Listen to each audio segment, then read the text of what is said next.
What is up? What is going on? Well, we got an interesting one here tonight. I'm really excited about this. Okay. So, welcome to So I Was in This House, Sales Tales. Today is School Tales, in quotation marks.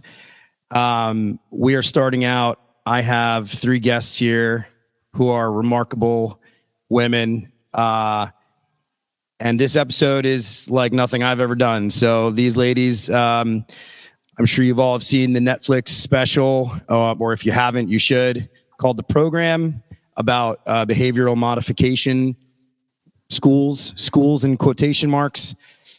These 3 ladies have are gonna join in the dialogue and the conversation and really go through some of the things that they went through in a natural conversation. So I'm gonna hand it. So I'm gonna have you guys introduce yourself, and then I think what we'll do is just say, hey, how you even ended up in this behavioral modification program, how you got there, what was the kind of the story of how it ended up that you went and got sent away to the school in Oregon and also in Fiji. Casey was sent to a school all the way in Fiji.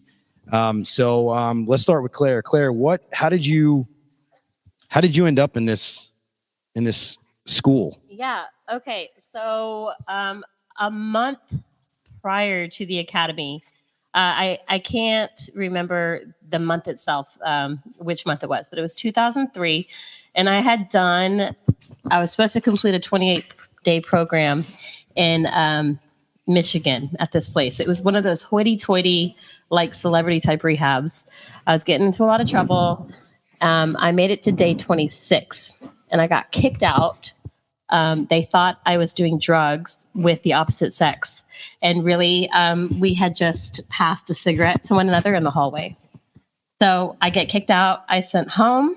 And then it was either jail because I didn't complete the program, or this program, the academy in Oregon, which my mom had literally done maybe a day's worth of research on, read the synopsis online.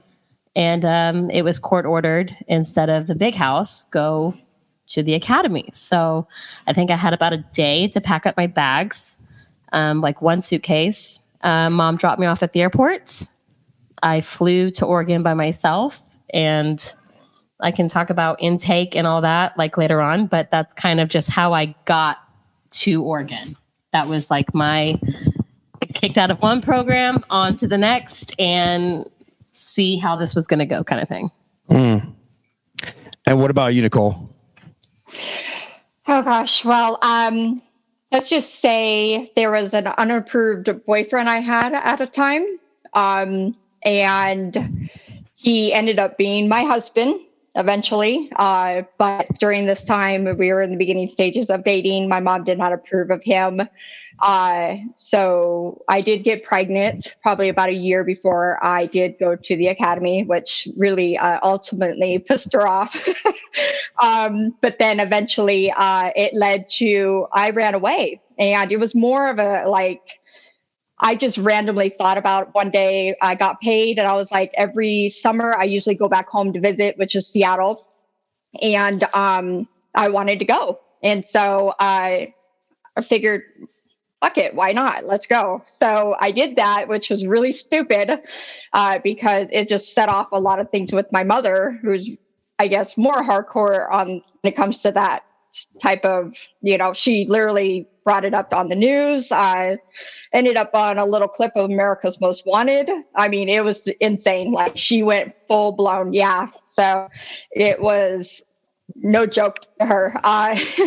But what ended up happening was she just, I guess, said that was it. That she was done till she thought it was all him. I mean, I made my decisions too, I was on restriction for maybe about a month. And during this time, she was doing a research for the school. And she supposedly talked to other parents that of girls that went to this school. So these names were brought up eventually after I came home, and none of these names sounded familiar. But yeah, so ended up noticing a car popping up in front of our house probably like a few days before. And I'm like, why is this car constantly parked in front of our house? It was odd. And then all of a sudden we get in this car that I keep seeing. And she's like, oh, well, we're going to go to North Las Vegas, where I'm from, and pick up some furniture or something like that. I was like, okay. So, and I had to literally stay by her side everywhere since the runaway before. But yeah, we started driving out of Vegas, past North Las Vegas. So I'm like, where are we going? And it was a Dodge Durango. And so I remember looking back and I see this huge suitcase, like one of those Ziploc, the zip suitcase or whatever. And she just didn't respond.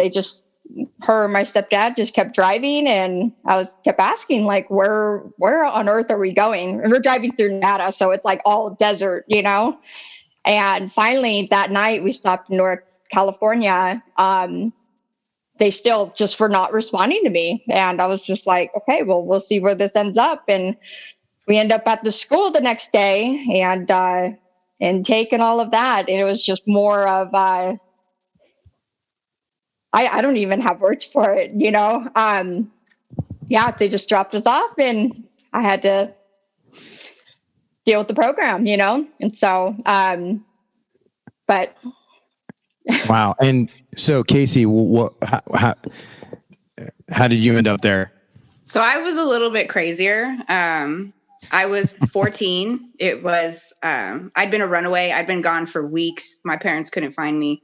When they finally found me, it was the night before Valentine's Day. And my mom brought me home. I remember it was late. It was like almost midnight. And I just went home and I went to sleep.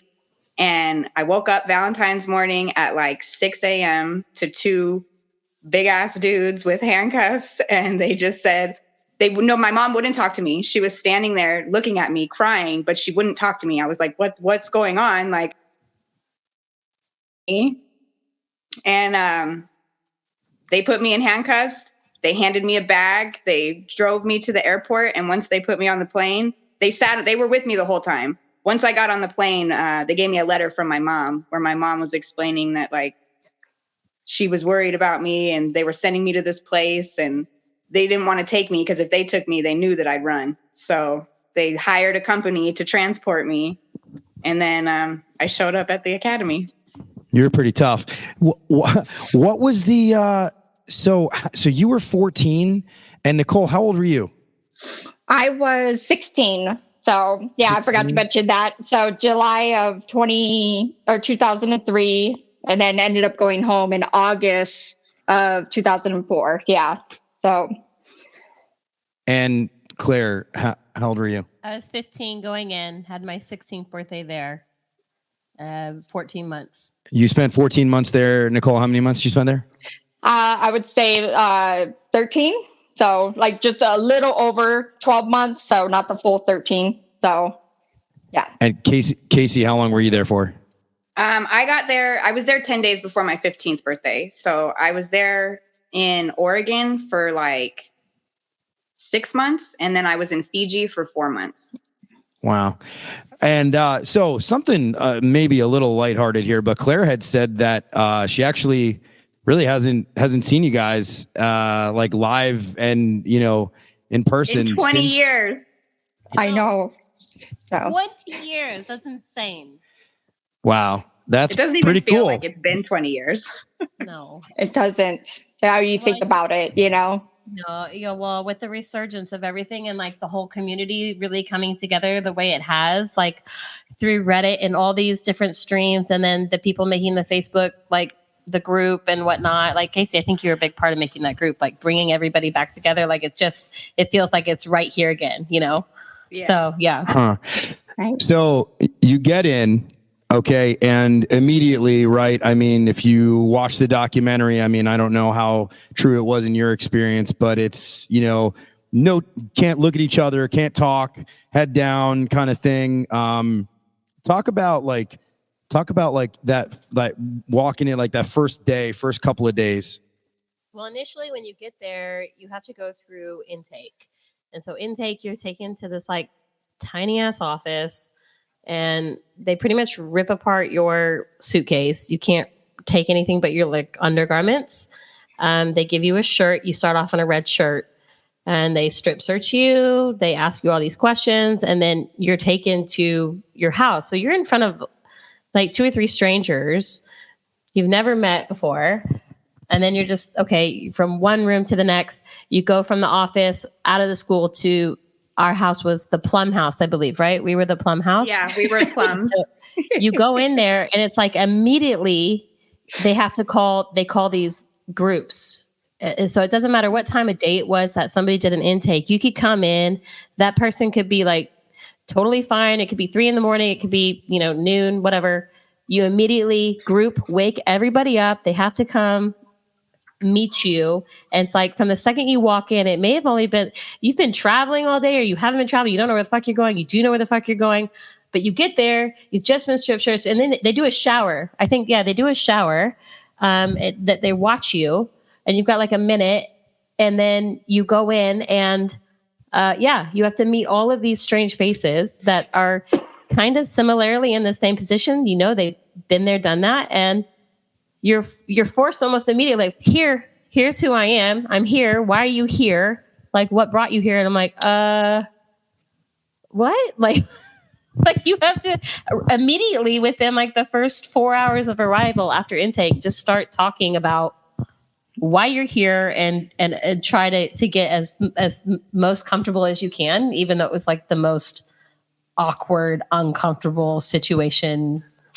When does the I guess when does it settle in that you're like, at what point you're like, okay, I'm here. Like I can't. So it was actually like Nicole, where it was the most, she gave me that moment. Cause so like I had been there for a few days and we were both there from Vegas and she was talking to me in the gym and she had asked me what I thought about the school systems in Vegas. And I told her they were bullshit. And she went, oh my God, you can't cuss. You need to go tell the staff that you cuss right now. And I was like, what do you mean? Like, what do you're snitching on me? Like, that was like my first like instinct that was when I was like, where am I? Nicole, you goody. Yeah, I was, that's just, I like to just keep it to the books type thing, just so to avoid that hassle of getting in trouble, like lying. It's like, there's no point in doing that. It's just a whole bungled thing. So I've always tried to keep it pretty. Yeah. Nicole, how long did it take you to get to that point where, cause you were, acting out, whatever it was, runaway, America's Most Wanted, apparently. How long did it take you before it was like, okay, I gotta do this or else I'm never getting out of here? I want to say probably it took a minute for it to like settle in where I was even at, and what was actually happening. Like at first it was more of like, this can't be real. Officially, I would say about a couple of weeks, about 2 or 3 weeks is when it was like, oh shit, Was that the same for you? Was that the same for you guys? A couple weeks, Claire? A couple weeks, Casey? I think it was harder for me because I was so rebellious. I was I'm not going to do what you tell me to do. Like I am addicted to freedom. So like for you to tell me that I'm not free anymore is like bullshit. Watch what I'm going to do now. A true American. Exactly. Seriously. I think it was probably like 2 months when I finally started to like, all right, I got to work this. Wow. I knew, like when Casey came in, I knew just like from her look, she had this like crazy big mohawk. Like I was covered in piercings. Yep. I knew she was going to be a rebel like I was coming in, but because I too, I was like, I'm here for 3 months because I was told by the judge 90 days. I'm like, okay, fucking 3 months. I'll be out of here in no time. I literally that 3 months, I think wrote like dictionaries of essays because I didn't I either didn't fucking do a thing or I did everything wrong. And so 3 months for me is when it settled in. I realized, okay, I'm here for longer than 90 days. I better get with the program, so to speak. Do you think that, and this might be like a leap ahead of a question, but do you think at that point in time, like, do you each think that you were broken? Like they broke you? Yeah. Yeah, definitely. Wow. That's pretty unanimous there. So what do you think, like when you think of how they broke you, what would you say your, like, that moment was, that experience where it was like, okay, I'm fucking broken. Like that's it. Like I just got to follow this shit and then try to get out of here. Right. You can't talk to your parents. You can't talk to your friends. You can't talk to anybody. You get out of line, and what, they put you in solitary confinement. They put you in right. I mean, what did they do? So there? what they would do is it's like, if you wouldn't conform, none of the girls would talk to you. You were completely like blackballed. They would completely ignore you. If you asked questions, if you tried to engage with anybody, they would it was like you weren't even there. So they manipulated everybody else. Oh yeah. So that yeah. And so Casey, you spent a considerable amount of time in that realm because you were like, fuck these guys. Well, what broke me was actually when they did the trainings. Like once I got into that room and the shit they were doing in there to like help us. What were they doing? I was like, okay, if I don't, the way that the things they were saying to me, I realized that if I didn't fucking go along with the script, that I was going to be stuck forever. Well, so it was verbal, like what was it, verbal abuse? It's a little bit of verbal and physical, because they they would find out the names of your friends, the names of your family, the names of anyone that was close to you. And then they would bombard you with how none of these people cared about you. Not a single one of these people liked you or loved you or wanted to be anywhere near you, how you were a huge piece of shit and you were a horrible human. And just like, if your friends liked you, then why aren't they writing you letters? But the whole time your parents aren't sending you the letters that your friends are writing you. So they're creating this conflict that doesn't actually exist, but now you're feeling that because you are completely alone. You're not getting letters. You're not getting phone calls with your parents. Like, so you let it break you. But you were getting letters. They just weren't giving you those letters. No, my mom would get letters from my friends and then she kept them. She gave them to me when I got home. Oh, so your friends were trying to write you and then your mom wouldn't get. So, oh, wow. Okay. We were able to have, I'm trying to remember now, like what level we were able to actually talk to our parents on the phone. I think you had to. That was level 2. Explain to people that may not know, like what this level thing is. So as I understand it, and correct me, like there's basically a bit of like mental deprogramming, right? They deprogram you. You follow this program the way that they tell you to follow the program. And then if you do that and you do everything perfectly, you can get up a level, and every level you get up, you get some sort of like freedom of sorts, right? Yeah, you get extra privileges. But I was there the whole 10 months. I never left level 2. I stayed on level 2 the whole time. I never got up to another level. I was in a green shirt my whole time. You're the epitome of stubborn. I mean, that's like, you're not going, I call you, you're a bottom of the piler, right? Like you're the one at the bottom of the pile. Like no one's keeping you down. Was that the same when you got to Fiji too? Did you stay on level 2?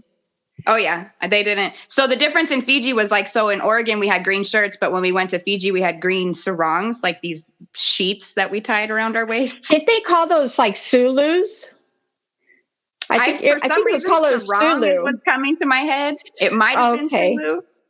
Yeah, I remember they kept tie your Sulu, or tie it you had to tie it over once and then cross it over again in the front just for it to hold on. And it was really definitely a change of style, what we are not used to here in America. Nicole, were you in Fiji too? I was, yeah.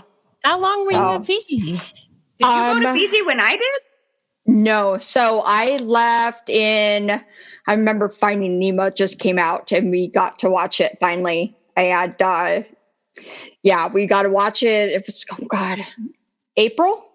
Yeah, April of 03 or no, 04. And then that's when I left to go home in August. So yeah, during that time I Okay, was in so Fiji. I went to Fiji in September. So you went, So right after. I think you went on the next trip. You left. Right. So, was there a time, because the thing that's been really revealed during the course of the show was that these people, some of these schools weren't really schools. They didn't have accreditation. They were operating illegally. They kept shutting down and then opening back up. There was rampant, abuse to a point of torture. Was there ever a point where, you knew you had to follow the program, but you were like, and legitimately in your 15, 16-year-old mind, were you like, these people have no idea, like, this is like, there's no idea what these people are doing? Or were you just like, well, these people are smart, and, I'm going to follow the fold. No, I know not you, Casey, but I'm saying in general, like, I'm going to follow the fold because, this is a program that really works. In my opinion, it was such a run-down facility. You can go back and look at some of these pictures, and that's how it looked back then. And our parents are paying like $3,000 a month. Right. They're paying top dollar in this community, this Myrtle Point, Oregon. I think at the time had like maybe between 2,000, 2,500 population. And they would always tell you, okay, you're here. You're going to get with the program. You're going to do what we have to do, or try running away. You've got truckers on one side, bobcats on the other. Like, so they're essentially telling us you're either going to get picked up, kidnapped, raped, or you're going to get fucking killed. Like, so go ahead, go try and do what you're going to do, but you're never going to make it. From the second you walk in, it was also very military like, which has its pros and cons, but you're flipped right into it. And if you're not of that, I'm going to go with the program, I'm going to do this, it can really fuck you up. And everything that they did and they said, it was so manipulative. And we had to manipulate other girls. We had to, the second they walked in, do exactly what I was exposed to walking in. Like, they essentially like scream at you, why are you here? What do you need to hold yourself accountable for? Like, why are you lying? Oh, why are you lying? Yeah, like, it was constant. They would just be in a circle, like, why are you lying? And I'm like, what the fuck am I lying about? Like, and it would get so annoying from people and staff that literally had no idea what the fuck they were even doing. Like, they had no credentials behind them. The schooling that we were given, and I hate, like, the woman who did the schooling for us, she was super sweet. I never really had issues with her, but it was all bullshit. Like, people that were there that for like their senior years and whatnot, I think all had to go back and get GEDs. Like, nothing ever passed for any kind of accreditation. That's one thing my mom was super upset about. I would imagine. And this was something that came out when they said that these schools didn't even have accreditation. So here you spend all this time trying to get through this program to come out the other side and then have to get a GED because your degree means nothing, or your diploma means nothing. Okay, so there's a little segue in here that goes into the cult-like origins of these programs. That's the training. And that training was originated and stems off of this tree of these very cultish like people. And now that has sort of been exposed, does it change the way that you look at things? Yeah, I'll let somebody, Nicole, do you have thoughts on that before I Honestly, I feel a huge weight off my shoulders now that it has been exposed. Because I just got chills. I know, I got chills the moment you showed all those pictures. Just brought tears to my eyes. That, to be honest with you, all these years I've either shared my story or tried to explain to people what the school was like, and I've always been looked at like I was crazy, or, oh, well, she's probably over exaggerating, it can't be that bad. And to be honest with you, now that this has been exposed, and I knew the day would come, I wish it did come sooner, but honestly, I am relieved that it finally is being heard. And for once, we could share our stories and not get looked at like we are crazy or over exaggerating or anything like that. It feels like okay, for once I'm being taken seriously. It feels great, honestly, and I can't wait to see how far it goes. So, wow. I agree. I think everything was so suppressed. Like I went in, I did my time, so to speak. And there's a lot that we can recount for, but when I was just on spring break with my family, and another one of these, another good friend of ours, she had messaged me and she's like, Claire, have you seen the program? And I'm like, what program? What program do I need to be watching? She's like, no, it's documentary on Netflix. You need to watch it. Text me back. And she's like, I thought for sure it was all about the academy. Essentially it was a different school, but I was only 20 minutes into it and I was like freaking out. It was like 2 a.m. and I was just watching it on the little TV in our VRBO. And I was like, this is our school, like to a T. This is what we did. There's another place just like it. And to think there's places across everywhere that were like it. And I was like, I went through that. I know so many girls that went through that, and boys, now men, like we all did that. We've all been through this stuff. And I went through a total rabbit hole. I like started Googling the crap out of it, like, cause it was just brought back to the forefront. Right. And then I'd have conversations with my mom and this and that. I was like, this is crazy how much, because I used to talk about it and it was almost like a joking way when you talk to people about the academy. Like I talk about the essays I'd have to write and what I'd have to write essays about. They're like, oh, how did you come up with 500 words for not eating your food? And I'm like, I got really good at storytelling, I guess. I don't know. Because for 3 fucking months, I had to write 500 words 3 different times a day on why I wasn't completing 75% of each thing on my plate. And then automatically you'd get like a class 2. And then I totally faked being a vegetarian for a whole year so I wouldn't have to eat the shit that Rita was cooking.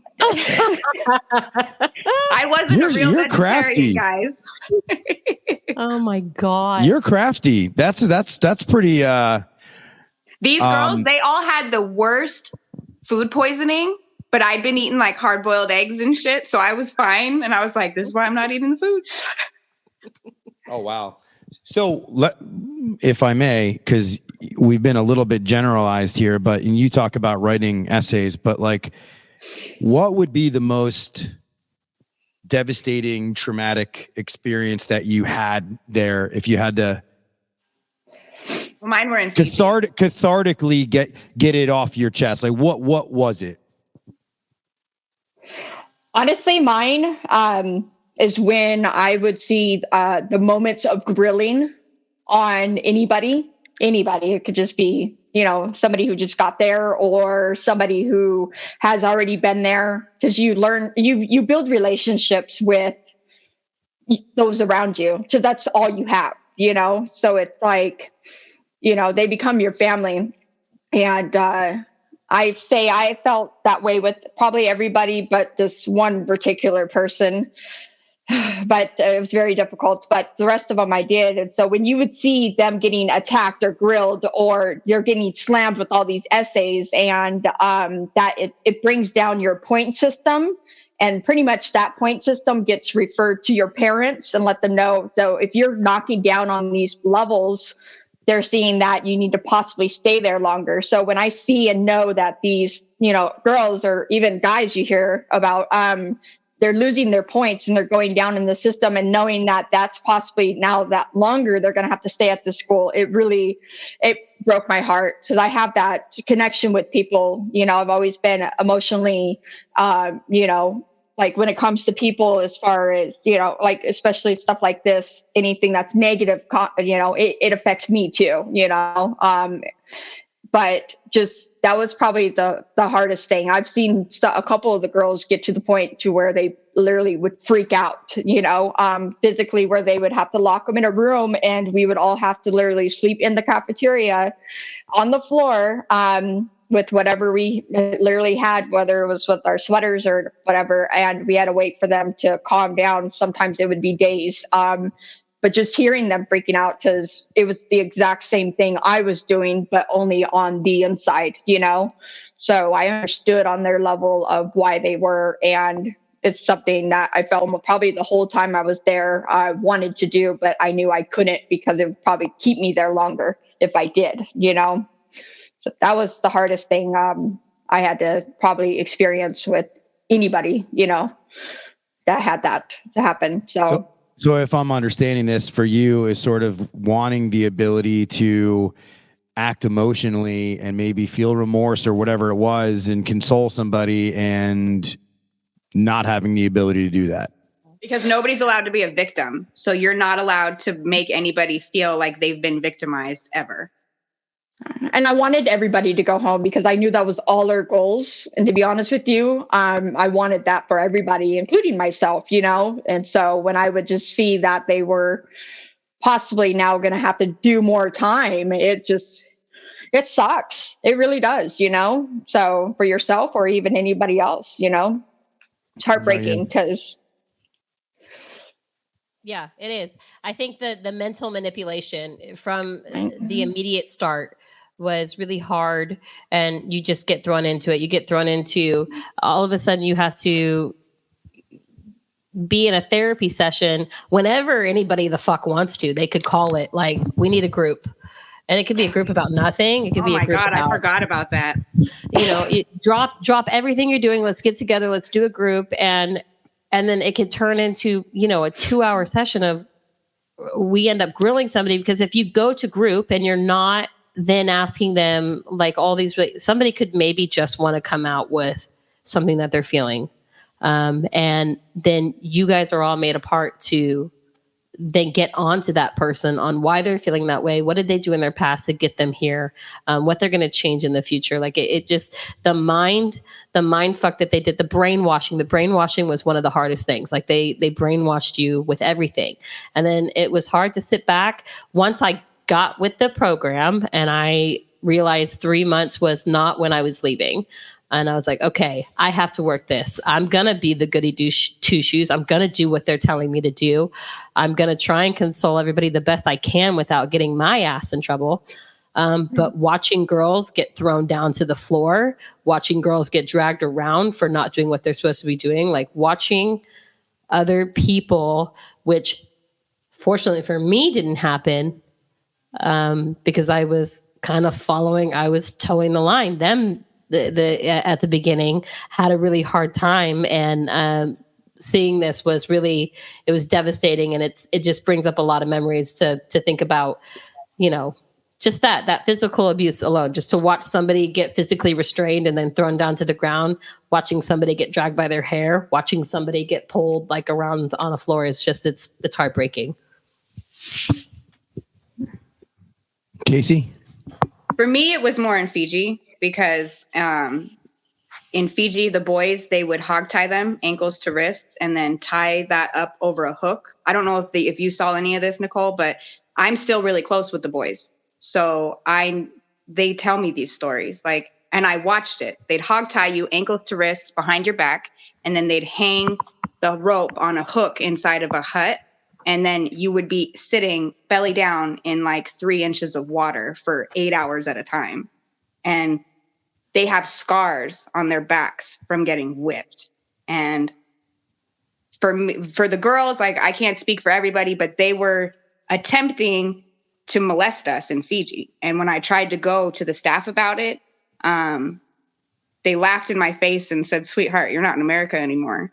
And that was my oh shit moment.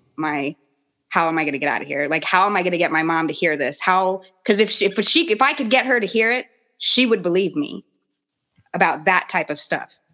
So it was just because if you tried to say anything, tried to write letters about it, if you tried to expose it at all, they'd cut it off. They'd end the phone call. Wouldn't send the letters out. They would shut it down. You couldn't tell anybody what was happening. So how did you thwart off the somebody who's trying to sexually abuse you? So I hit somebody in the head with a frying pan. See, bottom of the pile. Bottom of the pile. Left me alone in the kitchen in Fiji with the cook because as soon as I landed in Fiji, I could feel it. I was like, look, I don't like how I feel here. Send me back to Oregon. Like, you don't even have to send me home. Send me back to Oregon. I was like, I don't want to be here. And they thought that what would help that situation was putting me with the cook. And when they did that, I remember I was in the kitchen and I was cooking, and he came up behind me and stubbed his hands up my shirt and grabbed my boobs and tried to rip my sarong off. And I kind of freaked out, shoved him off of me, grabbed the pan I was cooking with, smacked him with it, and took off out of the kitchen hut and was like, I need an American in front of me right now. I was like, I don't want to talk to any of you. I want an American in front of me right now. And that's when he told me, like, you're not in America anymore. This is what happens here. And I was just like, how, like, my brain just started like, how am I going to tell my mom? And I think I had like a 5-minute phone call with my mom, like a month later, where I was like, they're doing stuff to us here, click.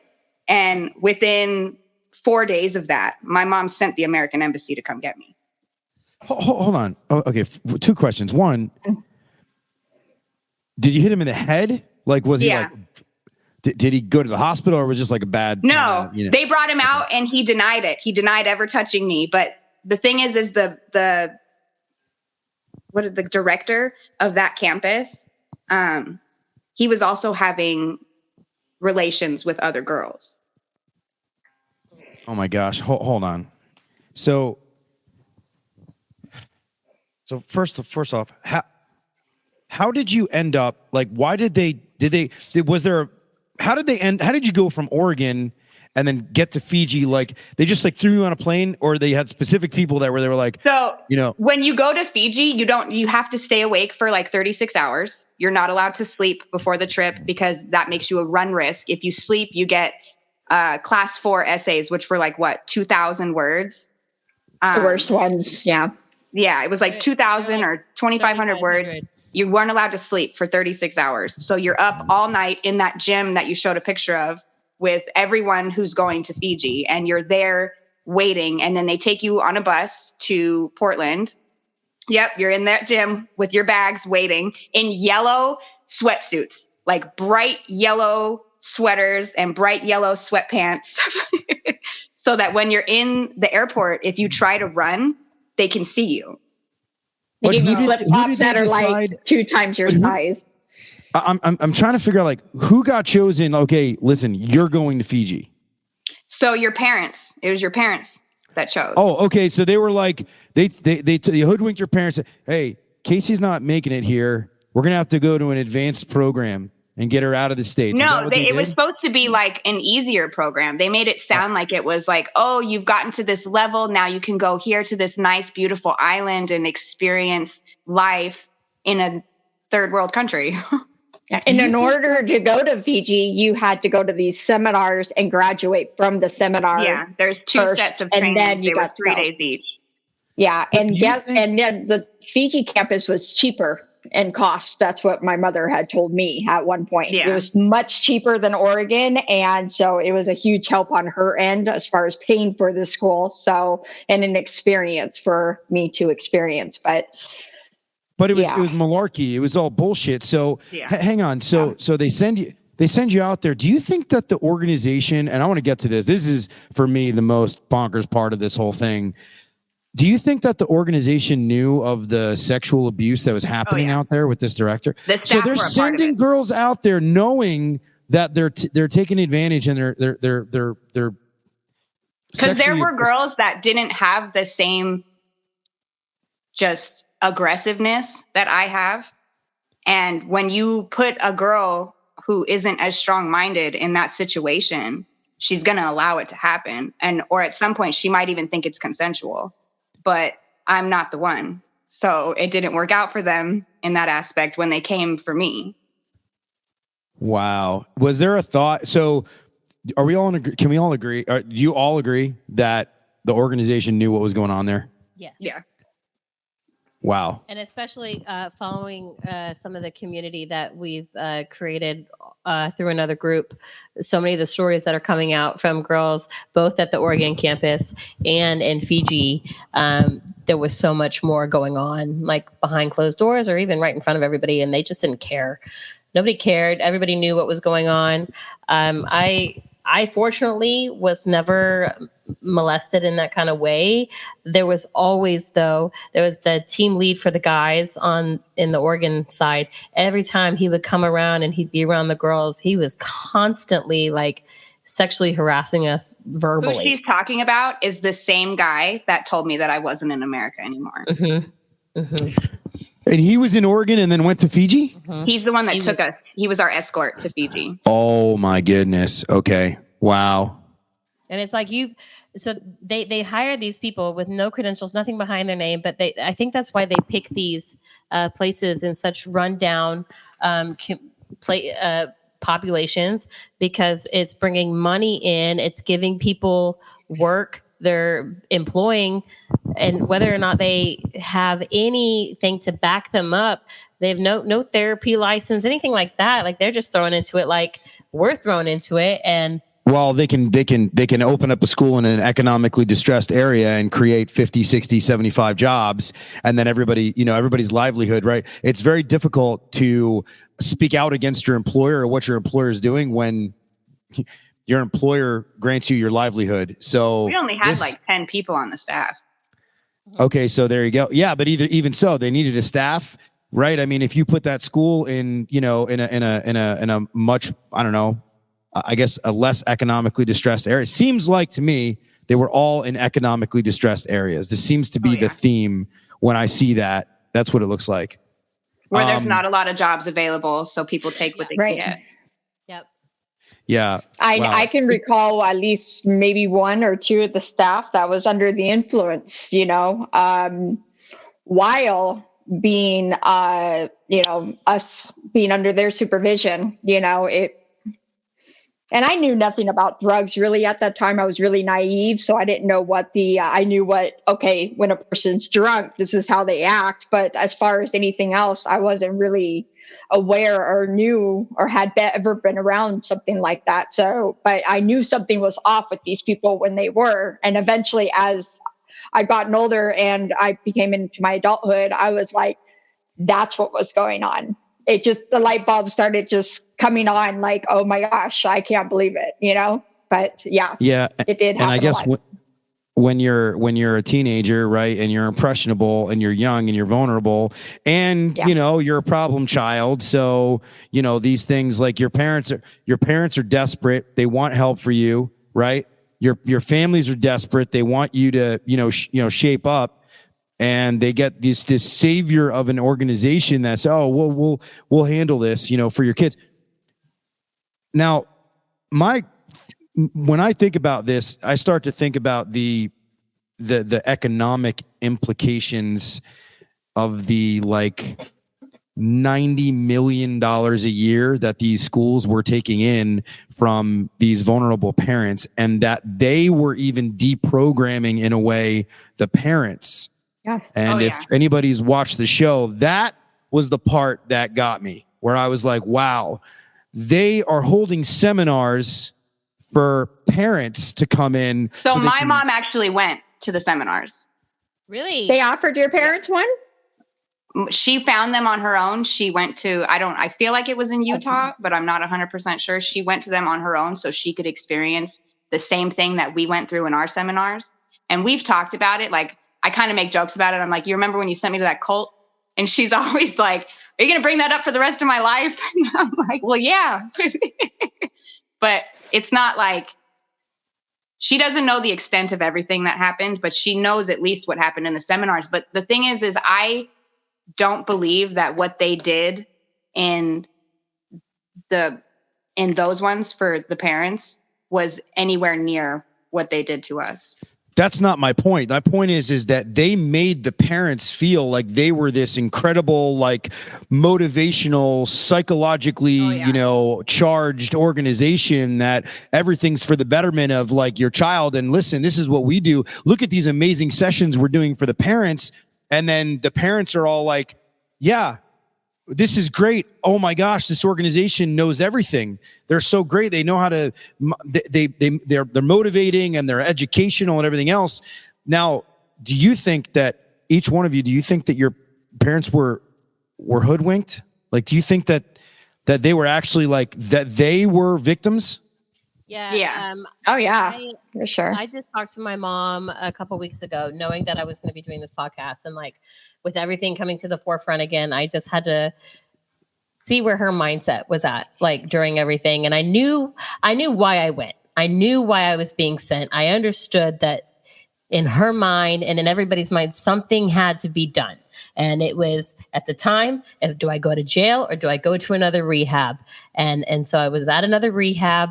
But with talking to her, I said, do you realize letters were screened? So whatever we wrote to them about whatever was going on, they may not have received all of our letters.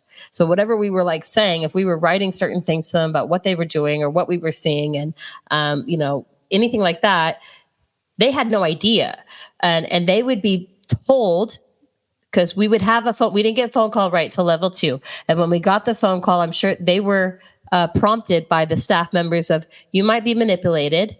What your child might say to you might be a lie. Like, don't believe anything they're saying. Try to keep it just about the program. Reassure them that they're doing like this good job. So they were being brainwashed just as much as we had already been brainwashed through and through and through. And I hardcore believe that because that's what it was. It was all brainwashing. It was a money grab. Yeah. Oh, yeah. It was a money grab. Because And if you see have 10 girls, you got 10 girls in the house. Each girl is paying $3,000 a month. They're making $3.2 million a year off of us. Just off the girls. That's not even the boys' side. And the food was cheap. Horrible. It was awful. I don't know if Horrible. you guys remember, but there was that time where the person that was in charge of the school, I guess, bringing the food to us, they forgot or they just disappeared or something like that. We had pancakes for breakfast, lunch, and dinner. That's when I for showed a up. month. When I showed up, they had bags of pancakes. I told them that I hadn't eaten in 3 days because I'd been a runaway. I was like, I'm starving. I need to eat something. And they handed me a pancake. Right. Let me tell you, we got pretty damn creative with those damn pancakes, different styles, crepes, whatever. But I know the staff ended up having to go to that one little store that was right kind of in front of the school. It had one gas pump, literally. Yeah, And the Bridge County store. With the Right, best and- chocolate milk, though. Like, I can't even lie. Their chocolate milk was so good. Oh, you're lucky you got it probably just tasted it probably just tasted good because you hadn't had anything else at all that had like any flavor in it at all. So it's probably the best thing you ever tasted in your life, right? Yeah, 100%. Yeah. So let me ask you guys this. Do you think that there's a level that there's a deeper level here where they were trying to program people that then those people would go on and sort of like, act as, I don't know, ambassadors. Convince other people to send their kids there because it was going to save them. Right. Like legitimate manipulation, legitimate brainwashing techniques where, this is how cults work, right? You get one person and then you get two people and then you get three, right? It's like, almost not saying these words, but they almost put like a guaranteed stamp, like your kid was going to come out this angel child that you want them to be if you send them to our program. That's the image and everything that they were putting out, and almost guaranteed, as far as wording, trying to wheel you in just to get your child to go there. That's what it sounded like from what my mother, the parts that she explained to me over the years when we did once have a relationship. So I had, like I said in the beginning, my mother mentioned names of girls that supposedly went to the school that were never ever seen. In the gym, or not the gym, but the cafeteria, we had this vine that each of us painted an ant that had her name on it.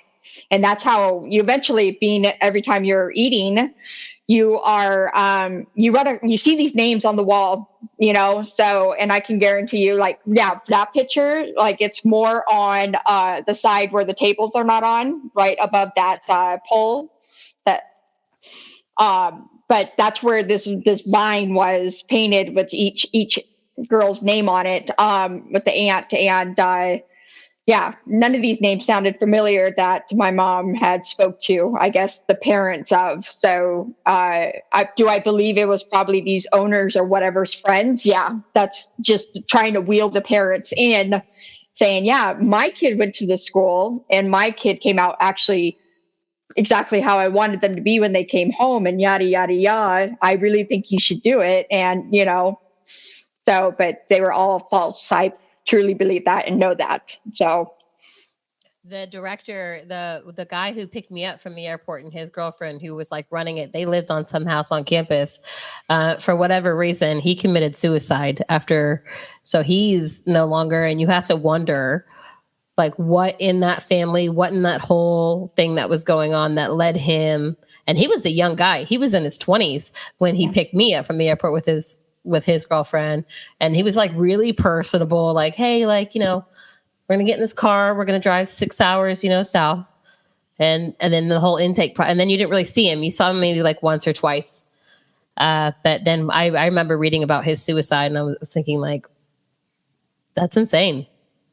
But their whole family's still running programs. And even after the academy got shut down, they've opened up another one. I think it's called Scotts Valley School. The same, like the father of the guy that ran it in the academy is running the Scotts Valley School, still open, still running.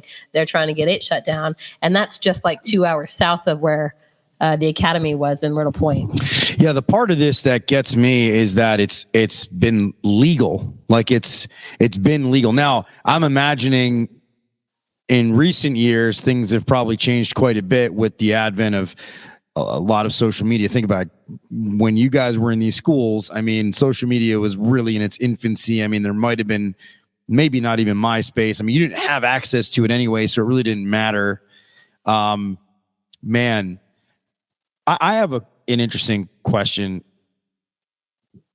Have you spoken to anybody, and maybe this is, Casey, you maybe can answer this, have you spoken to anybody, or do you yourself feel like there was something that you gained out of these experiences? People. Casey, you go with that first. It's people. Like, it's people that I'm like super, super close with. Like, that's what I gained. Like, Fiji, I learned that whenever. What? Can you repeat that? It's people that I gained. Like, the biggest thing that I gained was friendships. People that I'm super close with, even now. But they're boys, so I don't think the girls know them. That and like kind of like life skill, not life skills, I wouldn't say, but Fiji taught me how to survive if I had nothing, because you showered in rainwater, you washed your clothes by hand, you had to get your food or you didn't eat. So it taught me, like, when shit hits the fan, I'll be all right. I'll be able to survive. What do you mean you had to get your own, like you had to fish or hunt or what? If they didn't bring food in, you were either eating like those little tamarins that fell off the trees, or you were trying to get crabs. If you could fish, if you could spear fish, you could have fish. You were eating lots of coconuts and fruit, like, because whatever fruit you could find, they weren't always feeding you. So you had to make do and then hope that, they bring food the next week. I don't know if you remember, Casey, those chickens that would run in the yard. They would run in like a pack, and it was so funny. I would watch them during their school hours, but there was probably like maybe anywhere between like 50 to 100 chickens that would just run with the wind. So wind would blow, you would see the chickens running together back and forth. I love birds. I have a thing with birds. I don't know if you guys remember, but yeah, I just thought it was the coolest thing. And I'm just giggling the whole time. And here I am getting threatened on these essays if I don't shut up. But yeah, one day, one of the cooks, they said, hey, go catch a chicken. And right before I left Oregon, I've always wanted to catch these two roosters or chickens or whatever. They were dwarf. They were dwarf chickens and roosters. And finally, I got the opportunity. They said, go ahead, try to catch one. And oh, that thing outbeated me. But so when I got to Fiji, and they said, go ahead and catch a chicken right away.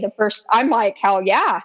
So, and I caught one. I'm like, I caught it. And they're like, great. They grabbed it by its neck and just snapped it. And I was just like, and I just, oh, I was so heartbroken. But yeah, that chicken that I caught, that was dinner. And I was just like, I just felt horrible. And still to this day, every time I make chicken, I just, this poor bird, but I just saw them just snap its neck right in front of me. It was awful. But yeah, I mean, definitely an experience for sure. So I can't imagine being sent to that campus, because I only heard rumors, and I heard it was just like slave labor. And you're like, unfortunately, what that guy said to you, Casey, you're not in America anymore. And that's kind of what I heard about it. And when I asked my mom, I was like, why didn't you send me to Fiji? There was 2 campuses. She says, honestly, Claire, I was already sending you to BFE, Oregon. You were already in the middle of nowhere. So I didn't see the need to send you to Fiji. And in a lot of ways, I'm thankful I didn't experience Fiji, because I know it was 10 times worse on a whole other level. Did you learn anything in Oregon? Do you feel like the experience brought you anything like good out of it? Other than the friendships that I created and the women that I met, that we could, because you weren't supposed to talk to anybody for a year after you left. There was like this rule: there's no contact for a year, and then you did, and you held on to that for like a whole year. The friendships, I would maybe tell you I became a really good storyteller because of how many novels of essays I had to write. Matthew Davies says survival skills. Do you guys know this guy? I don't he's know. a friend of a friend that I know. Okay. It's just crazy because, you just go in, I don't know. I worked the program, and then I got out of there, and then I went to a wilderness program for 4 weeks after that. So, but Did you like the wilderness program? I loved the wilderness program. It was a vacation. It wasn't like they left you in the woods. You had to fend for yourself type thing. Like it was a beautiful vacation from where, we had just come from. And then I was just disassociated. So I don't know how much I learned, because other than like military like lifestyle, because that's what it was. Like I wouldn't move unless my mom gave me permission to move. Like I would stand there, and she'd be like, "Why? Like you can come into the room." I said, "Do I have permission to enter the room?" Because you had to ask permission to enter the room. For and everything. Then like you had to permission to turn the light off. You couldn't even use the bathroom unless somebody was watching you or you were singing. Yeah. And I remember doing that for like months coming home, like just like kind of singing in the bathroom. Right. Even though I made it all the way to level 4, and I didn't have to do that anymore. And I could kind of wear my hair the way I wanted to wear it. And I kind of, I was sitting on my high horse, but some people had to do what they had to do. And I was one of them. I was like, I got to get out of here. I'm going to abide. How long did it take you to get to level 4? And for those that are listening that may not know, like, so the program has these levels, and I think we referenced it before, but you gotta fall in line, and you gotta get manipulated and deprogrammed, and basically, deal with the brainwashing and move up these levels. You gotta conform if you want to get out. Right. Yeah. Level 1 was red shirts, and I think once you did group enough and you stopped being defiant, you could graduate to level 2. Level 2 was with green shirts. Yep. Right. Yeah. And again, just the more that you manipulated other girls, or that you talked in group and tried to get people to like say shit that they weren't even thinking or feeling, the more that the staff saw you doing therapeutic like stuff like that, you would graduate again to level 3. That's a blue shirt. You had a little bit more privileges. You get to stay up maybe a little bit later, move around a little bit more freely. And then level 4. Didn't you get to shave your legs at level 3? Yes, I was just about to say that was probably the best. I never got that privilege. I got to use bag balm. Do you remember the bag balm, that the cow udder cream that was on top of like the TV console that we would use for like to make our like cheeks shine, or like we put it like for makeup? And I did at least. And I was like, oh, look, I'm putting. And then that was level 3 or that was level 4? That was level 3. Level 4, you could dress as you were, kind of be as yourself, and you had beat-ish the program. You could be more you than you had ever been before, while still abiding by the program rules. And you got to do an outing with one of the. I remember I went with Jamie on the outing, and that was like that was a really interesting experience, because like the entire time she was talking about how much she resented how she was working for a place like the Academy. And she didn't like it. She was a really young person. She hated. So Jamie was an employee that worked there. Mm-hmm. You went on an offsite because you had graduated to level 4, and then she told you how much she hated working there. Yeah, she was really. She felt sad for all the girls. She felt sad for the program. Everything she'd been hearing. She just needed a job. She was out of college, looking for something, and it landed kind of in her lap. And she was sad every day she left that place, and she felt like she wanted. She just wished she could help. They'd stay with us. They'd sleep there with us for sleep 3 overnight, days at a time. How often was it that there was like, violence and like, they talked about Ivy Ridge. There was this big riot that happened, and like kids are getting thrown around on the ground. You see these, like, how often did that actually happen? Because Casey, I mean, Nicole and Casey were talking about, you were watching people get dragged by their hair around. Like, how often was it? We saw it, but it didn't happen too much, because I think we were all so afraid of it would drop us to the very first level again, and we would have to restart our time. So it was like I could tell you I was afraid, because I just wanted to get the fuck home, honestly. Like I can only imagine a lot of other people. So I would say in Oregon, the 9 months I was there, I recall 2 or 3 boys on the boys' side had their freakouts, and then on the girls' side there was 2. So the boys, it was more, the violence was more towards the boys. They would be hogtied. Right. They'd be left in a room for 8, 10, 12 hours at a time.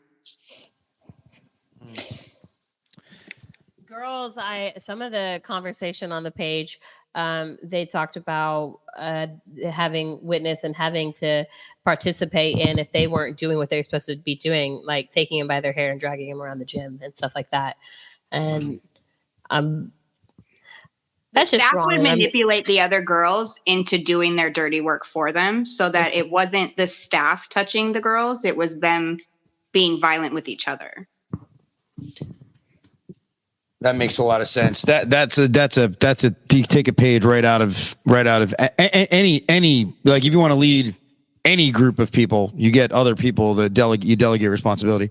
God, I do remember one of the times one of the girls had their freak out episodes. We I know Claire, me, and 2 other girls, we were considered one of the higher up, out of the levels at the time.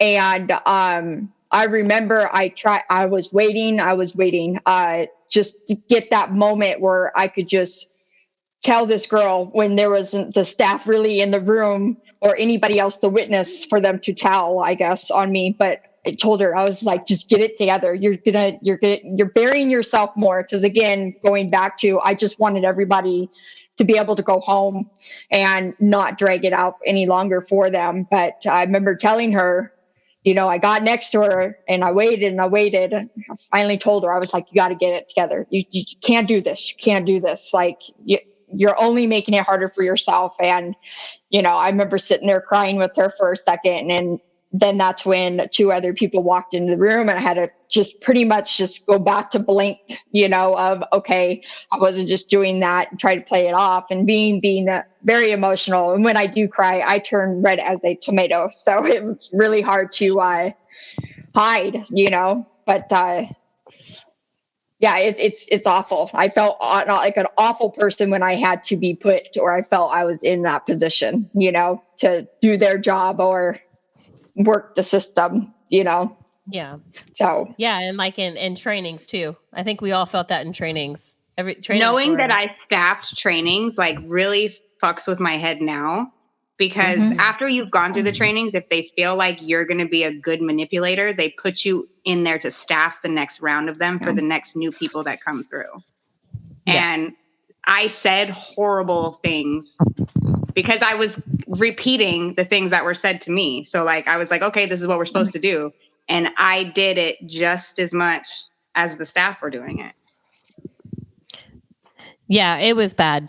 We had to like say, and during these 3-day trainings, which they made it sound like it was going to be this almost vacation, really cathartic experience for you, because you got to kind of peel away from the everyday of what we were doing, right? And we can go into this room, and you got it was boy and girl interaction.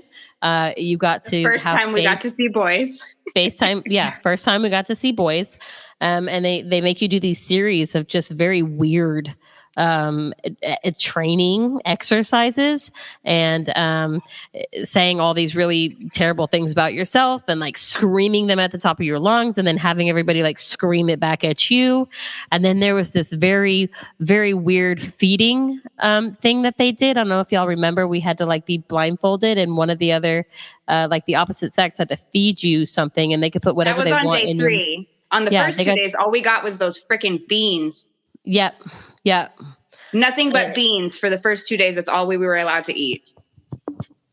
It was strange. And then they picked this like really emotional song for you in the end to like be held up by all of your peers. And, you know, you're crying and you feel like you've gone through this major life-changing thing, but you really haven't. It was just all manipulating. Yeah, your problems that were this big turned into this big. Yes. Do you remember your nickname? No. Okay, so they gave us bad nicknames and we weren't allowed to call each other by our names. We had to call each other by our nicknames. I was Vegas Dumpster. That's, yeah. I'd nickname you Frying Pan. That's from now on. I'm gonna go on your page, just post Frying Pan. Frying pan. A picture of a frying pan. I can't. Nicole, can you remember? I remember like the 3 names we had to pick. Like we had to pick like these nice names at the very end of like. I remember my song. My song was Lady in Red. Yeah. Okay. Well, I remember my nickname and I remember the 3 powerful, strong words. Yeah. So that was about it. yourself. It was 3 powerful, strong words. That was it. Yeah. How long did it take to get through all the levels and like graduate? Like how long does that process take? It's not possible. I think only one girl made it to level 5. Or no, she didn't. She made it to level 4. And then, it was almost impossible to get to level 4. Right. That's how they keep you in there. Mm-hmm. Yeah, so right. how do you, so this was a big question. Like, so, and they didn't really allude to where, in the show, it was kind of hard to allude towards. It's like, okay, so eventually mom goes, all right, well, I'm not paying for it anymore. I think you've been deprogrammed or I think you're better now. Or how's it go? Like what happens? My mom told me that once I reached level 4 and then I had a court date coming up, she said a lot of things were court driven for her and her decision to come and get me. But she didn't come get me. I got back on a plane. She had an opportunity. So at level 4, you have an opportunity. If you want to visit your kid, you could have an in-person visit. And she had said she had heard from the staff there that it was probably a better idea not to. So for an additional 2 months waiting until I left on a plane to go back, to Dallas for the court date. And it was it. That was it. That was just a surreal, okay, I guess I'm leaving. There was no like graduation. Yeah, I got to level 4, but it was just working the program, doing what I was told, being like the most obedient I've ever been. And manipulating other girls like them in front of us, like having to get into these groups and talk about these things that, you become a staff member yourself. And if you don't do it, you're not going to move up. And I wanted to move up. I wanted the extra privileges. I wanted to be able to have the freedom. And I'm like, I got to do what I got to do. And so this is over a period of... That was 14 months. I mean, it took me, I think about 11, almost a year, right about a year is when I got to level 4. Okay. And then I sat there just for a couple months, maybe 2 or 3 months. There's a Danny Pearson here that is asking, how do they live with it when you get home? Oh, well, getting home, like I said, I was very robotic. I was having this conversation with my mom and I said, I felt so, do you not think I was completely disassociated from everything? She said, no, I think you were fixed. I think. Wow. So you felt like you lost. So I'm sorry. I don't want to interrupt you, but I understand this, right? Because and I feel in a way certain medication does this, right? Where it dulls you and it makes you not who you are. And then everybody around you goes, oh, well, you're so much calmer and you're so much better. And you seem a little more whatever. And you're like, I don't feel myself. I'm missing a part of me. And when I listen to you guys, I feel that, I hear that you changed and a piece of you was removed. And it might've been the creative side of you. It might've been, maybe it was the mischievous part of you. Maybe it was the ill-tempered part of you, but I'm sure that there were things that were then missing from your personality. Oh yeah. I was a fucking zombie when I got home. I think my anxiety was awful. We already have anxiety that runs in my family, and it became real like when I came home. And I hate to say it, but still to this day, it has affected me, to where I'm not 100% myself. From going to that school, I'm also very self-disciplined, a little too hard on myself because I got used to the system of, okay, you're going to get an essay if you do not do certain things the way they wanted it to. And it's affected me still, even when I go to work, I'm harder on myself, and it's just, it's a pattern, and it's been 20 years, it's crazy, Yeah, definitely different world. Music, everything, communicating with people, socializing skills. It just, whatever you were before, it was completely opposite when you went home, for sure. Wow. And in some instances, I don't know, I was disassociated, but then I turned around, and once I got back in school, I would probably say there was a good chunk of my life after that I probably did worse things than I did before I went in. And I ended up doing, after leaving, I was good for maybe 4 months, and I went way off the rails, way worse than I was before. And that's when I ended up doing 10 months in juvie. Wow. And so Casey had told us before the show, she had said that actually, go ahead, just tell them what you said. Juvie was easier. Juvie I have good memories. I know that sounds crazy, but the lady who ran our cottage, I'm still close with to this day. I ended up graduating in there. I got an adult diploma. I tutored other kids to get their GEDs and their diplomas. It was so much more therapeutic than anything that the academy ever did. Jane Sheeran has a question here. It says, speaking of medication, did they try to medicate any of you? Also, once home, how long did you hold on to the military mindset? I remember other girls that took medications. I specifically remember Wellbutrin. That's a first medication that pops into my head. I refuse to take pills. You can't make me take nothing. I won't do it. Sorry. But I remember a lot of the girls, either the counselor lady who was I don't know if I'm allowed to say her name. But she didn't live in the cottages with us. Her name was Tony. We would go do our meetings with her, and then she would recommend to our parents if they thought we should be put on medication. And then they would take us into town and get a prescription. Do you remember that? Do you remember that, Claire? Yeah, no, I remember meeting Tony. Yeah, I know what you're talking about. Fortunately, I was not on any medication at the time, so that was never an issue for me. They didn't try to medicate us falsely, at least if you, oh, well, we're going to just give her this. You have to take this medicine kind of thing. You had to go and talk to this woman. And then what happened from there to the ones that ended up having to be on medicine. I'm not sure what their regimen was or anything like that. Yeah.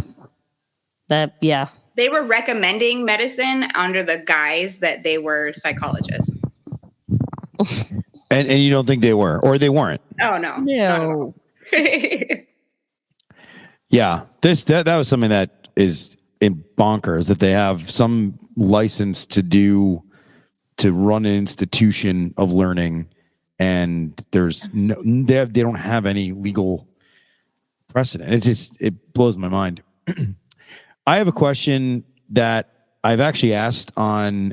So obviously the name of this, the name of this podcast is Sales Tales, and then it's So I Was in This House, and it's really about experiences, and it's really morphed into something even better than I would have even imagined. And I'm so blessed and happy and sort of privileged to have this conversation with you ladies. And I have a question that I ask, and I think it's more poignant when I ask you guys this than any other time I've asked it. So what is one single moment or single experience that to this day, like, you can look back at that moment and say, that moment changed me. That moment lives inside of me forever, and I never let it go. All right, I'll go first. And it may seem so silly, but when the judge said 90 days, and I was so used to being sent to program, like I had gone to 6 different programs before the academy. I was not doing what I was supposed to be doing. I was not being the obedient, robot that I turned into at the academy, because it finally clicked for me after that 90 days. And I was so sad and I was so upset because I didn't get off level 1 for those first 3 months. And I couldn't talk to my mom. And I was finally, I think that was the point. I was just really sad. And I couldn't talk to anybody. I couldn't talk to any of my family. My brother and I were super close. He was in college at the time. I don't even think I was able to write a letter to him yet, because you write to your parents first and things get approved. But after that 90 days where I was like, I'm not going home. This is where I am. This is my life. That's really stuck with me, of that I just have to, like, dread, like, oh my God, yeah, I can't believe I'm not getting out of here. Like, this is not going to end right now. Yeah. Was it the moment that the judge said 90 days, or was it the moment that the 90 days was on its way there, and that moment came and you were like, oh my God? Yeah, the 90 days came because I was like, oh, fuck it. I'm in the program for 3 months. Okay, I can do this. That's fine. Whatever. And then one of our staff people that were there often with us, a spunky little character, she had told me like a week before 90 days, like, sweetheart, you ain't going home. You ain't go nowhere. So get with the program or sit here where you're sitting. Were they the ones that were reporting back that you were not rehabilitated? Was that what it was? Yeah. So it wasn't a time sentence. It was whenever they said that you could go back? Yeah. Well, so that's ridiculous, because the longer you stay there, the more money they made. And we all know it was an extortion scheme. Holy shit. Yeah. Yep. So that stuck with me particularly. I know it wasn't like a huge, I didn't have like similar experiences as some of the other girls. No, that is it was huge for me, and it was like, fuck. No, I just want to say something. Yeah. Like, you sitting right next to me, like, that is a very poignant moment. Like, I can put myself at 16 years old, 15 years old in that moment and sing, fuck. Like, oh my God, like, I cannot believe I am stuck here. I can't even imagine what that's like at that age. And I was just better at getting out of trouble, I guess. I was a really good talker. So, but so I never, and like, I don't think my parents would ever send me to school like this anyway. But the point is that's a heartfelt moment. Mm-hmm. Yeah.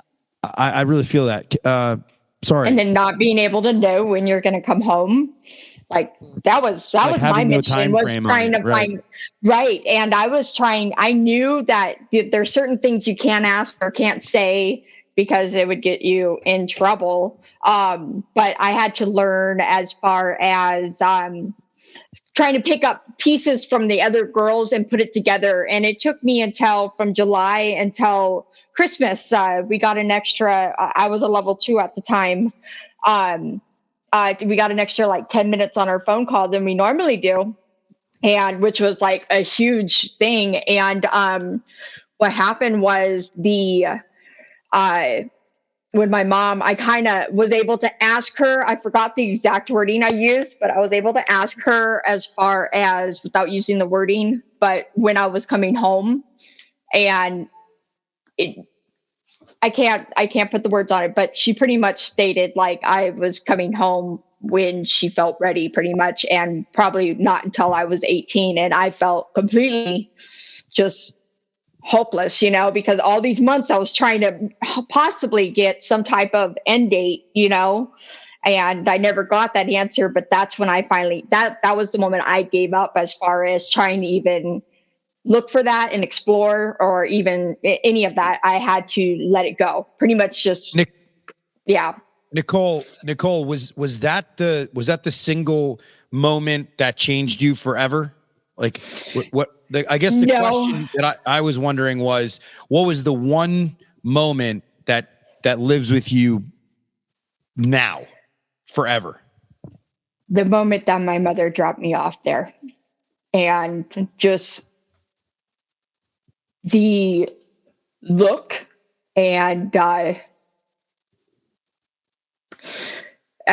posture, everything, the day that she dropped me off there, and she walked away. And I remember they even said, "Do you want to say goodbye?" And I just looked at her, and I still wondering why, she would take it to this extreme, or even, take me to a place like this. I felt like she was giving up on me.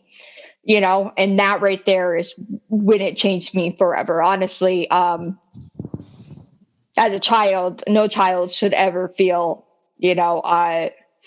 like their parents have given up on you. I don't care what age, even when they're in their 50s, that is the worst feeling that a child or, even being an adult child could ever experience, is losing that bond that everybody should have with their parents. So, Nicole, do you have a good relationship with your mother now? No, I have not spoken to my mom in, as of next month, Mother's Day, be 10 years. Wow. So my mom has her way of, she grew up as a military, lifestyle. She's very heavy narcissist.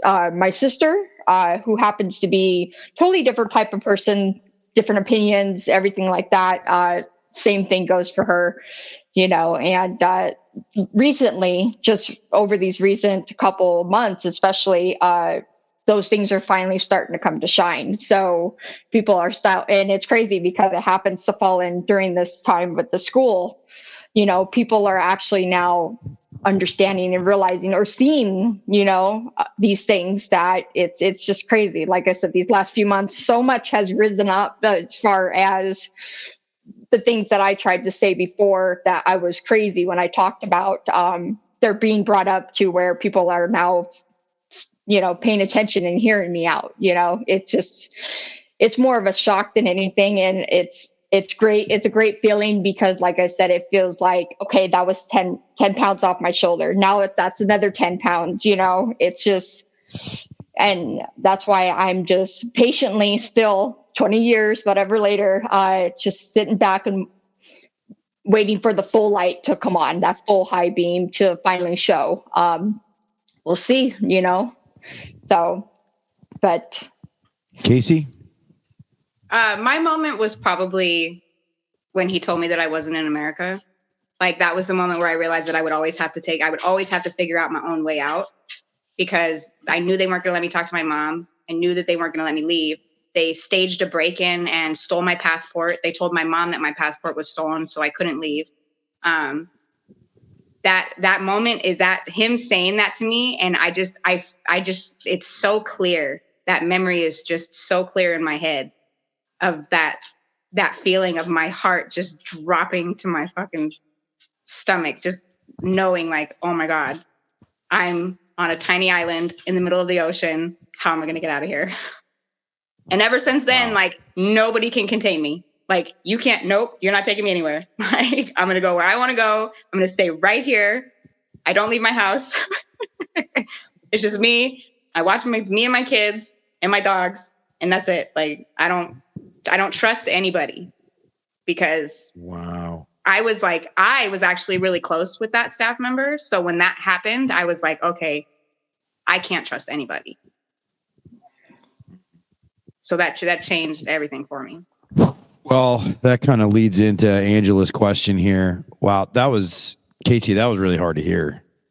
I mean, the fact that you now don't have trust with people in the world, and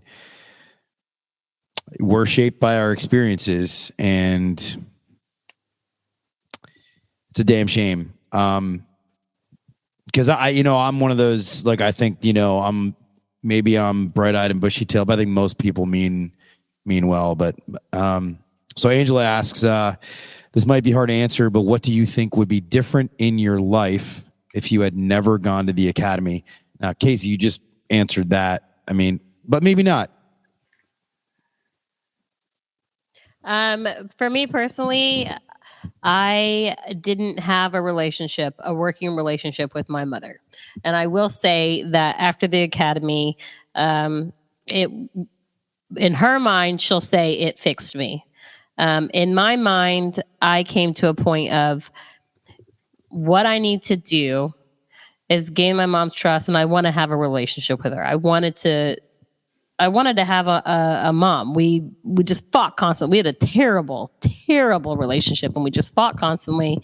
And I will say that coming home and having to rebuild a trust and do the things that she had always told me way back in the day. Claire, if you go to school, if you can just get good grades, and if you can just stay on track, I'll let you do whatever the fuck you want to do. I'll let you be a teenager. I'll let you do these things. And I didn't get that through my head. My brother did. It clicked with him. He went to school. He stayed on track. He was athletic. He was popular. I was not. I was in a school system that I hated. Absolutely. After elementary school, I wanted out. And I constantly said it was the problem. And I think after the academy, if anything, we finally regained a new relationship that I'm sorry, Nicole, you like hearing that you and your mom, haven't spoken or have a relationship for 10 years. Like, I can't imagine now my life without my mother. Like, I would be devastated if I never got to talk to her again. So if anything that I could pull was a rebuilding of our relationship. And can I say that was because of the academy? No, I can say it's because I came back and I wanted to change my relationship. Yeah.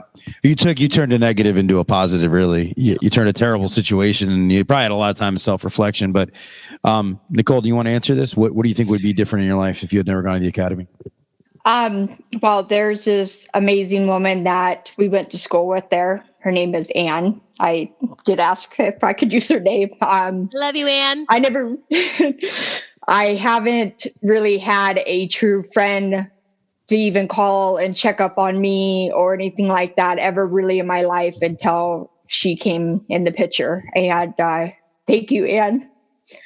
But she's always called. She's, even though there's been time periods in between, we had an amazing friendship, I feel, just even if it's like once a month, on the Fridays, just that friendship, that I gained with her. Even after it's also has been a reminder of that time period of,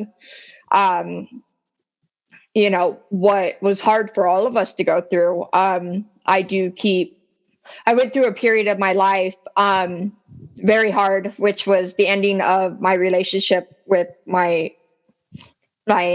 first husband. And that's the one that I ran away with and everything. But during that time period, I ended up getting into some legal trouble. And I had to get through it. But what I do is I have it in my room right now, but I keep it in a frame of when I got off probation. And that gives me a reminder every day of, I've been through, if I'm having a bad day, that I've been through worse and I got through it. And if I had one for the academy, I would put it right next to it to give me that reminder of, I've been through worst and I got through it just fine. So today I can get through it. So, but yeah, every time she calls me, it gives me that reminder, and I'm not alone. And so I would say great friendship out of it for sure. Casey? I don't know if my childhood was just extreme rebellion because I grew up in a violent household. So I just wanted freedom. I wanted to be out of there and gone. So being sent to the academy was kind of like you guys, in my head, it was like, you guys did this to me and now you're punishing me for it. But as of now, me and my mom are super close. So I don't see her because she lives in Texas by Claire, kind of. But I can tell her anything. I don't lie about anything. That might be because of the academy. I'm incapable of telling a lie. I can't do it. I don't know if you guys have same issue. That's not a bad thing though. I mean, it really isn't. Right. So I don't know that my life would be better or worse. It was an experience that I had that shaped kind of who I am and made me more aware of what was around me. So to me, there was bad moments, but overall, I don't think it did anything that bad to me. I think it created a better version of me because I can smell bullshit from a mile away. Angela says, I love that Casey is incapable of telling a lie. How liberating. It is my mom warns people. She's I got to let you know right now, before you talk to my daughter, she doesn't know how to lie and she's going to be very straightforward with you. There's another question here. Eileen asks, was there ever any escape attempts while you guys were there? Do you remember the two boys? Yeah. I don't know if I remember their names, but I don't want to say them because they're not people that we've connected with again. So I don't feel comfortable saying their names, but I remember there was two boys that ran because when the boys showed up, they shaved their heads.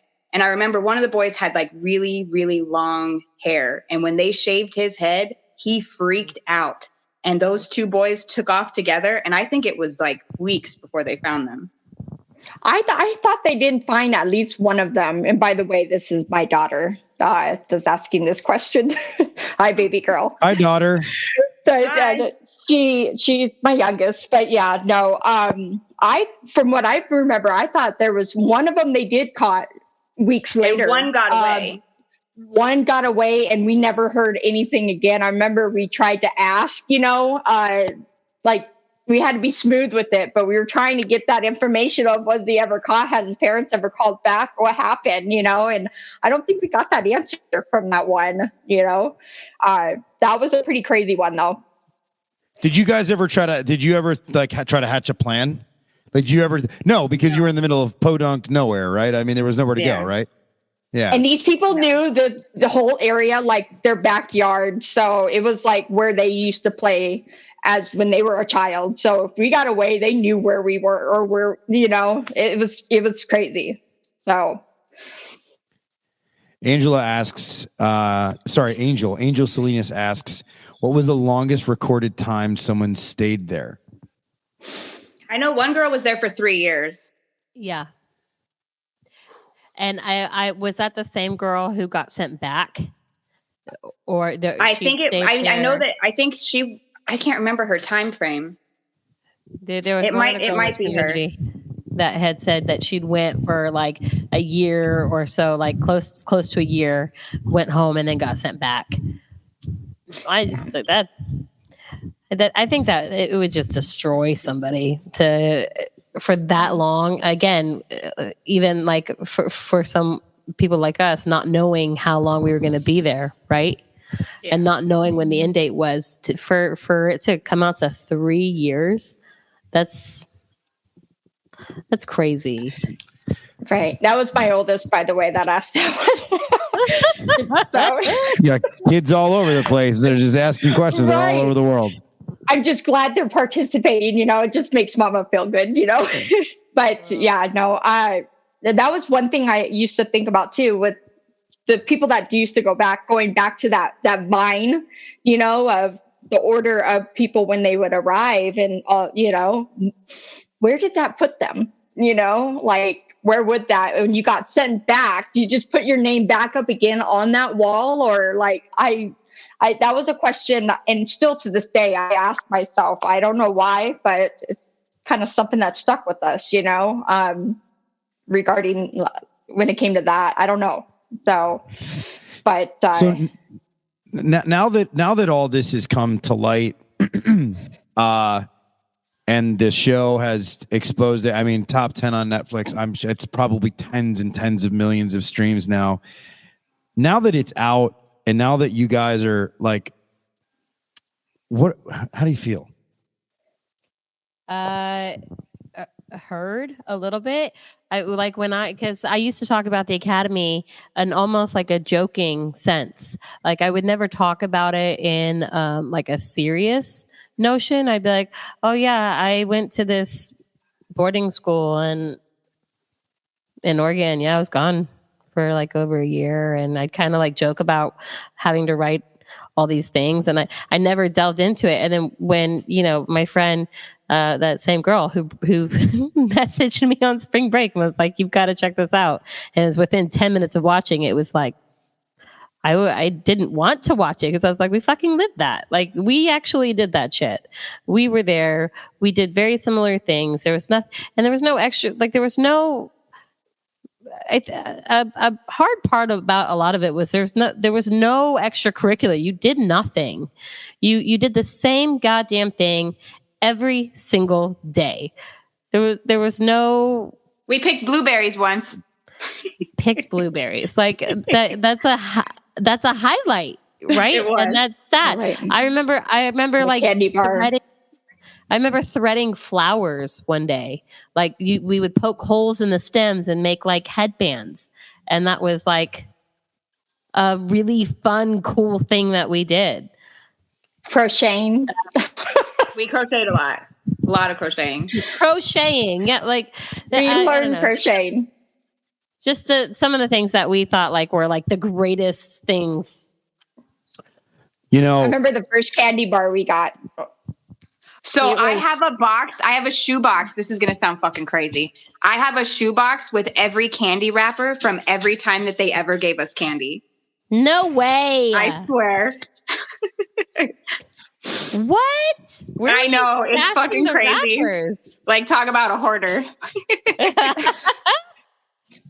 Where were you keeping those wrappers though? Like, in all honesty? I'm pretty sure it was a shoebox that I had while we were in Oregon, and just every time we had candy, I'd flatten out the wrapper and I'd add it to the shoebox. That's crazy. And they would flip our cubbies and stuff. Yeah, I'm surprised you got that through. So, but that's cool. I guess that kind of makes sense, right? Because if you're a teenager and you're out doing regular teenage things and you go somewhere, right, you grab like, those little like photo booth things and you take those little mementos and you put them in a box, and you didn't really have that at all. So you were like, well, I've got this candy bar wrapper. They let us have a treat while we watched Save the Last Dance for the 17th time in a row. Or smoke signals. Jesus Christ. Do you remember that movie, Smoke Signals? I remember watching Armageddon and The Temptations every morning while we were doing our Temptations. I still watch that movie all the time now. Like, I downloaded it on Amazon. Yeah, I sing the songs in my head constantly. It's just, that's another thing that has never left me. It's like, it sounds like this was a terrible place, but like you guys made so much of it, like just like together. I mean, in a way, it kind of unifies you as like having this experience together. Yeah. You had to make the best of what you got when you got it, make your little inside jokes, get with it. And that was the only thing, or you would just go crazy. Right. Yeah. You don't realize what you have until it's gone. And literally that school experience was a big moment of, you didn't have shit. So you learn to appreciate it. So, and that is one thing I can say too, has never left with me. I've always remembered that now. Well, so as we're going down this road, and I knew this was kind of happening because one of my, some of these questions was like, look, did you think that you had gained anything from this experience? And in having this conversation, it sounds like at least if it's not positive, at least it's perspective. You gained perspective, right? Yeah. Like you went through a terrible experience, but that perspective probably has definitely lived with all three of you 100%, like in everything you do. Am I wrong? I'm definitely a full half cup, half full person, because you can't you couldn't like, you would drown if you tried to break down how much bad shit was happening. You had to focus on the little good things that you were getting. Oh yeah. And I think Claire you just cherish it. I think Claire disagrees. I think Claire is gonna. Yeah. No, I mean I agree. You had to just get with it. But some of the stuff was just dumb and stupid, and like I don't understand. Like we looked forward to. Do you remember painting those birds? The birds on the cafeteria wall, like it was made up to be this huge thing that you could attain a certain level to be able to paint a bird on a wall. But that was like what was. You too can paint a bird on a wall. And I'm like, what the fuck? Like, but that was like. And if you act now, you could paint a bird on a tree, right? Or like if we were outside. There was a ride-on lawnmower. I don't know if y'all remember that, and mowing the lawn. Like it was like the type shit that you looked forward to. I'm like, no, fuck that whole place, fuck everything. And you could mow the lawn so you could go to work, and this is what you looked forward to. I feel like did they let us? Do you remember? Did we get to watch fireworks on 4th of July? I don't remember fireworks. Like not like big fireworks. Like they went and bought those little ones that you put on the fucking ground, and they let us all sit there and watch them. Do you remember that? No, I can't recall that. We had to sit like legs crossed, hands in our laps, couldn't talk to each other, couldn't move. We sat in a straight line, and they like lit these like a few fireworks for us. And then that was it. We had to leave. Like, yay. Happy Independence Day. Yeah. As we have no freedom. Right. So many of those moments, though, like a lot of, like I turned 16 there. I remember thinking like 16th birthday. That's like a big thing. It's a big deal. Yeah. And it was nothing. Claire made my 15th birthday. Claire's the reason that like I stopped crying and was like, okay, you guys are cool. Like, because we had a fake seance. Like everyone went around the room and like said one thing that they liked about me. And I was like, all right, thanks guys. So there was one more question, and then I'll let you guys get sort of your last kind of final thoughts in on this whole thing. So it seems like there's a sneaky daughter here who's asking, was there ever anyone who was able to get their hands on contraband? And this is, I believe this is your daughter again, isn't it? My baby. Yeah. The only contraband that I remember was there was one girl who was able to sneak in her belly button ring. Yep. I remember piercings being snuck in. I remember one of the runners. There was one girl who, unfortunately, she had a really awful time there. And she was one that got physically restrained a lot and dropped down to her knees. And she would try to run away. And she had there was a lot of issues besides, just being there at the academy. And she constantly somehow she had a razor at one point. She was a risk. So there was actual. Oh, I remember that. I totally forgot about that. She's so different now. So it's weird to imagine her in that light. Yeah. So I mean, she was a huge, like, she was one of like the top high risk people there. And she was getting her hands on a lot of stuff, but I can't remember. I don't know. I would almost consider those candy wrappers contraband. Right. And if the word even got out of contraband, possibly even out there, our shit got thrown out to the floor, to the, I mean, they ripped it like if it was like prison, you know, and there was like, you know, you got those prison guards coming in and just throwing your shit out of the cell. It was pretty much like that. I mean, our bed got stripped, the pillowcase, I mean, to the point of, yeah, like our shit was literally garbage. It was treated like garbage, the little bit that we had, you know, and it was for everybody. So I think boys, did they one time they stripped the house? They stripped their whole house, even taking the beds apart and taking all their shit out of the house. I think that was the worst, you know.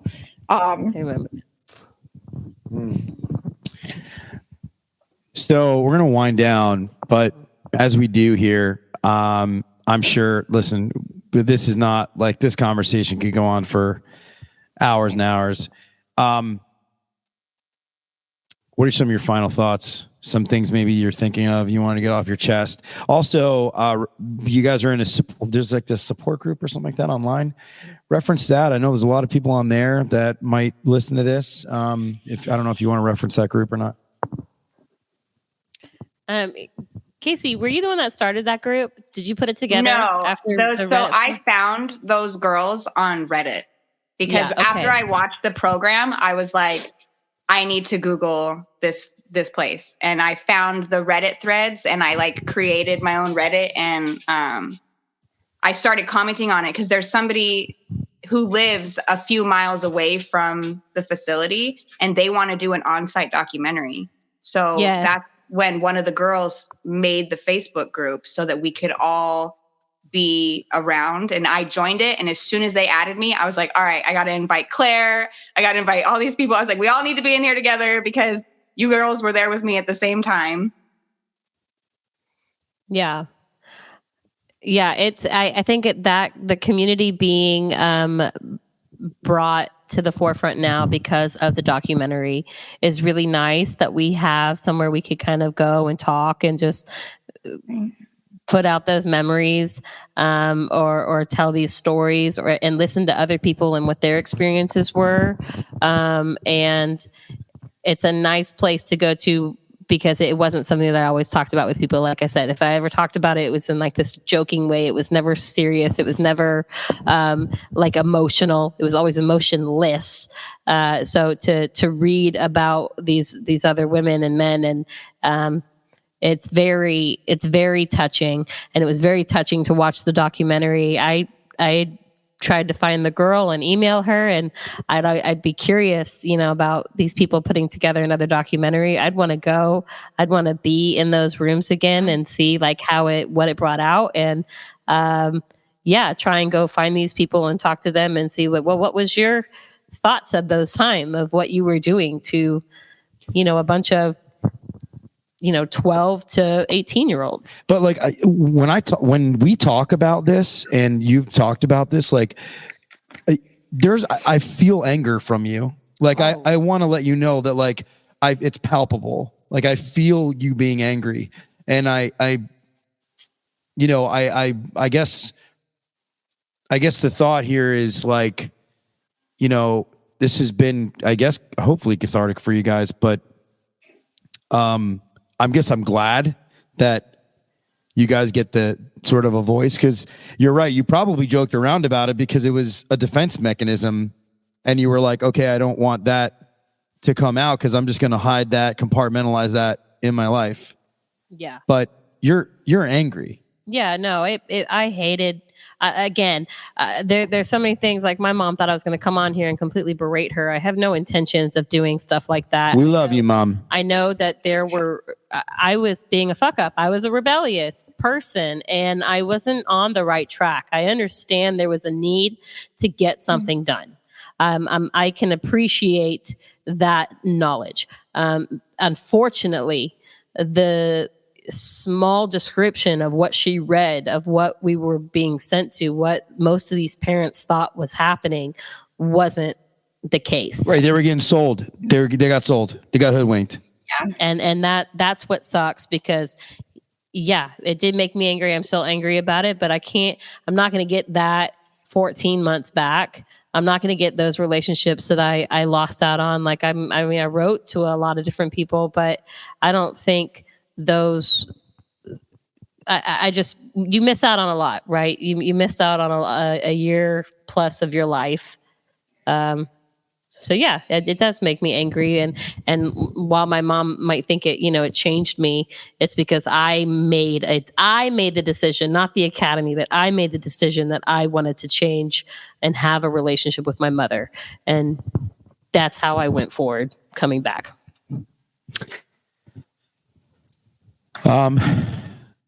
Casey, Nicole, any last words? I mean, I'm grateful that I got these girls in my life. Like, I'm the same as Claire. I come at it with a comedic I don't know why approach. I can't hear her. You can't hear me? Hold on, Casey. We can't hear you. Nicole, Oh, no. you want to go here? How about okay. now? Well, Did we lose this? No. can you hear me? Okay, go ahead. I can hear Nicole. Okay, go ahead. Yeah. Go ahead, Casey. Sorry. Keep going. Am I Go back? ahead, Casey. Can you hear me? You're good. So Go for ahead. me, having these girls, I'm the same as Claire. I took it as like, when I talk about it, I'm like, oh yeah, my mom sent me to this cult one time. Like, I'm very joking about it because I've had other traumatic shit happen in my life. And although this was like a moment that was bad, it wasn't the worst. So I hope that other people that have been to these programs, like, are able to step aside from the trauma that came from it and can just pull apart the pieces that were good. Because having friends like Claire and Nicole and being around these people, like, that's important to me. Like, for me, these are lifelong friendships. I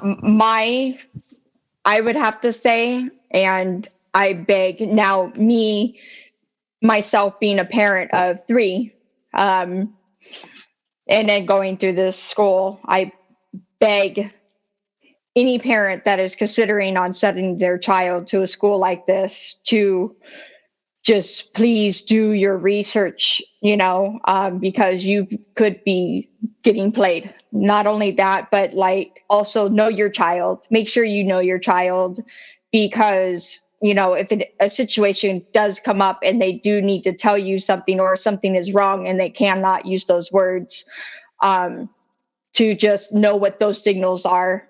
And not all of us parents really, not intentionally, I'm not saying they don't know that, but that does happen from case to case, to where you do get those parents that don't know their child like that. So when they do try to reach out for that help or to mention something, they can't get it across to that parent. So I beg parents, just really look into that and make sure they have that before they even consider on sending, if they feel like they have to a school, But I mean, overall, like I said, I've gained a lot of empathy, on just humans, other people, from the school, friendship, and definitely an eye opener that opened up a lot of doors to everything that I was so closed off on from before. So, yeah, and it's something I've never forgotten, Also, it sounds so stupid, but I'm hearing impaired. I was born with the hearing loss, but I won't ever forget the moment. And I wanted to thank you all girls, but I did not wear my hearing aid for a period of time in my life. And at the school, they were tired of having to yell at me or repeat themselves, but the girls forced me to wear my hearing aid. And I remember hearing that sound for the first time in Oregon. It was a summer night, so you could hear all the frogs croaking and, the nature. And I've never heard that ever in my life. I heard it for the first time when I put that hearing aid in, and I have not taken it off since. So thank you. I appreciate that. And, but yeah, I guess that's how I'd close it. Thank you for sharing, Nicole, Casey. We're going to wrap it up. Ladies, I want to thank you so much for coming on and sharing. And I'm sure you're going to get a lot of questions. I'll share them with you as they come through in my messages. And for those of you that have been on here, this is probably the most amount of engagement we've probably had. I mean, there's been people coming in and out, but yeah. So this will be posted later on in the week in podcast form on audio, and it'll be somewhat edited just to make sure that it sounds good. And then, love you guys. Thank you. Thank you, Casey. Thank you, Nicole. And we will see you next week.